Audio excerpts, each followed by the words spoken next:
Hey there, friends. Happy May 5th. We are in the middle of the lunar eclipse in Scorpio right now, and I'm spending some time out in my fairy circle contemplating life and things. And I had some thoughts that I wanted to share about our wounded parts, and how sometimes when they start talking to us, we can get into trouble in real time in life. And I don't mean I don't know. I'm not even going to quantify that. We can get ourselves into trouble, and that can look like falling back into old patterns, saying things out of wounding and anger and spite instead of from a grounded, loving, aware place. We can start things that aren't in our highest and greatest good. We can make changes that aren't in our highest and greatest good. But how do we know? I mean, sometimes when those little parts, when those young parts and those wounded parts, when they start talking to us, if we don't know the difference, it can feel like our higher self talking to us. It can feel like real guidance, like higher guidance. In not following those impulses can feel like the wrong decision. So what do we do with that?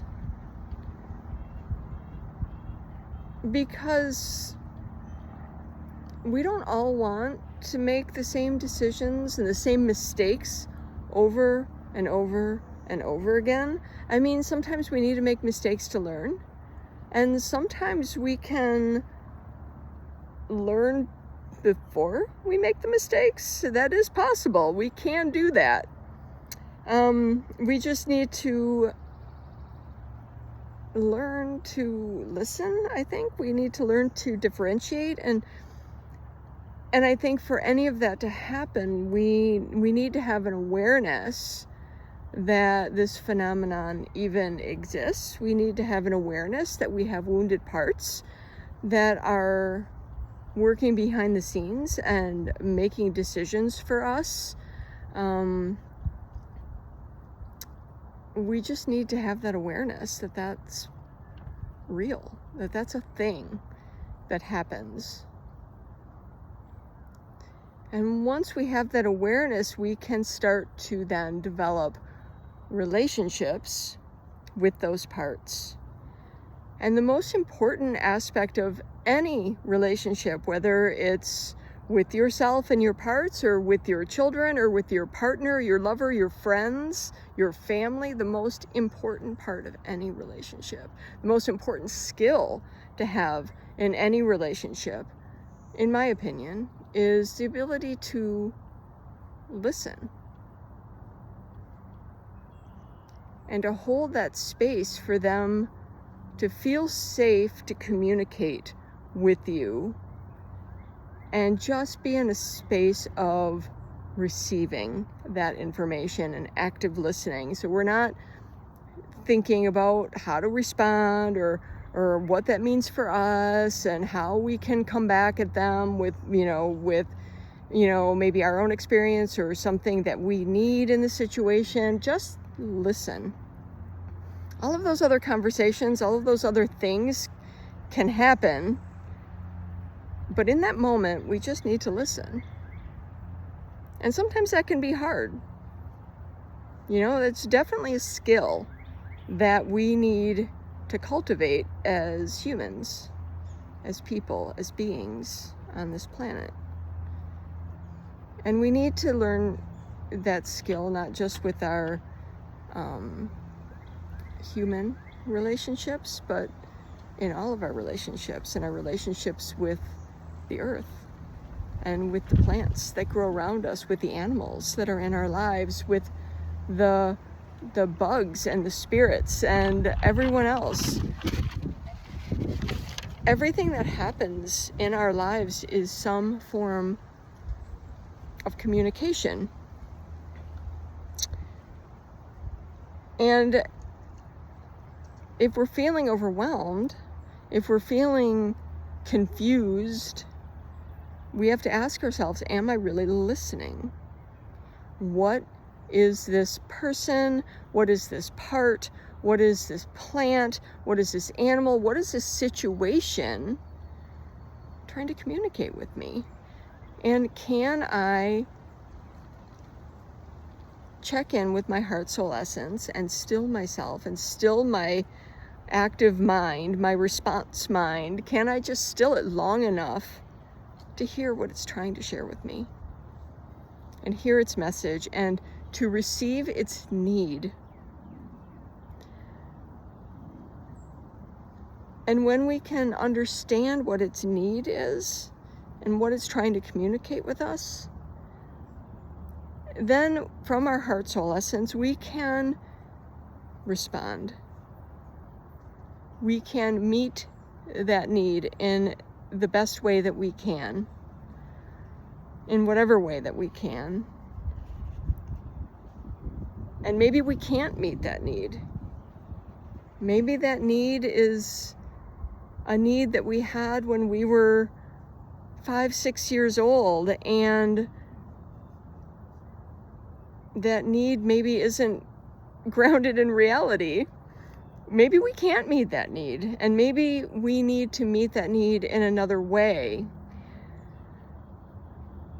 And that too involves deep listening, because maybe how that part wants its need met isn't realistic, but what's underneath that? And if it's longing for love, if it's longing for connection, if it's longing to be heard, if it's longing to just feel like it matters, then we can meet that need. Can't we? I think we can. And I think it's important that we do.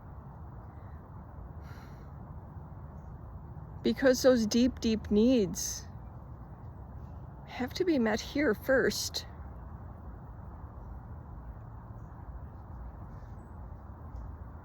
They can't be met outside of ourselves at first. And I think when we're little ones, we are so programmed and conditioned to believe, and just, we're just little, we don't know any better. Right? I mean, we look to our parents, we look to our caregivers to meet those needs. And sometimes they don't. Sometimes they can't. Sometimes they just can't. And that's just, it's nobody's fault. It just is what it is. But as adults, as almost adults, as teens, as, conscious beings, we always have the opportunity to meet our own needs, to take care of those little ones inside that want nurturing, that want nourishment, that want love, that want connection, that just want to be seen and heard and held. We can always meet those needs. And when we meet those needs for ourselves first, we don't get ourselves into tricky situations that cause a mess in our environment.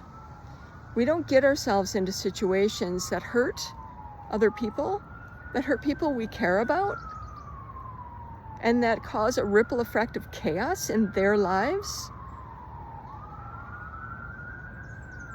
that can cause a ripple effect of chaos in our own lives. When we meet our needs first, we don't blow shit up. And sometimes, often, that's a good thing.